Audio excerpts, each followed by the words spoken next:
If you're having problem with inner voices and the such, remember that meaning is always the foundation for all the clutter that may lie in the mind. The mind can never exist without meaning. So, if you think there are constant voices in your head bugging you, they are just reminders of what you have put in your head.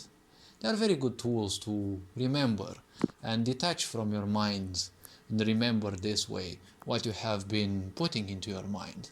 They're just like bulbs. They flicker from time to time to show you that they're basically fading away. But every time you think about them and you attach again further emotions and the such, you're adding them a further layer of existence, prolonging their suffering. Every word, every thought, any idea that is not fulfilled will constantly seek to become one with existence. So therefore it will seek to become nothing. But every time they repeat, if someone gives them attention, that's basically giving them even more energy. So technically, you're allowing them to exist again and again, and you're adding extra thoughts and extra thoughts. And well, you're wondering sooner or later how you can shut the mind. The moment one gives meaning to something, well, it simply exists. Your meaning is like the soul, and that idea itself is basically the body. You're creating a certain life force, and it seeks to escape. Well, it's not gonna run away from your mind, it just seeks to dissipate, right?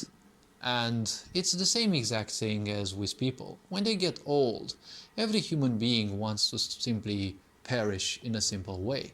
But the family kicks in their ignorance, and they want that man or woman to be tied down to machines to have their existence prolonged for several more months or whatever long time. That is creating a lot of karma for that person, and it's bringing them a lot of suffering, just because some people, well, they never had the time or never invested time and never gave that person enough time, and they just want them to be alive a bit more, but for no avail, because most likely they're not going to visit them that much anyways. So the point is, they're just like ghosts. They pop up from time to time to realize that they're just dissipating. And, just like a flickering bulb, just let it be. You don't have to interpret on them anymore. Most likely you have interpreted on them for so long time. So all this being said, don't be bothered much about the clutter in the mind. The mind is nothing else but a vacuum of thoughts. It is nothing else but a graveyard of thoughts, or let's call it the what is called that place between heaven and hell, right? A purgatory of beings, right? Of your creations. Nothing there is neither good nor bad, right? They just exist. You've given them a body through the the thought itself, and you've given them meaning, which is more or less their soul, and they just seek to liberate themselves. And you're the, let's say, God who decides when they will be liberated or not. However, there is a price. If you choose not to liberate them, they will keep bugging you off again and again. That is a price for keeping something in your mind. They will be like little vampires, simply sucking you dry of your energy.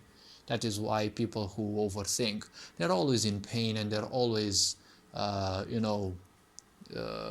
they always feel as if they didn't sleep enough. Keeping all so many thoughts alive, actually you feed them with your own life energies. It's not necessarily that you're making your life shorter, but it's just that theoretically you're making it. Practically, I'm not sure. But theoretically, you're just tiring yourself so much more, so you need to sleep more. Technically, you end up experiencing much less of life. So it is in a way like shortening your lifespan. All this being said, hopefully this video was introspective enough. You are appreciated. Take care. Ferenc on board, signing out.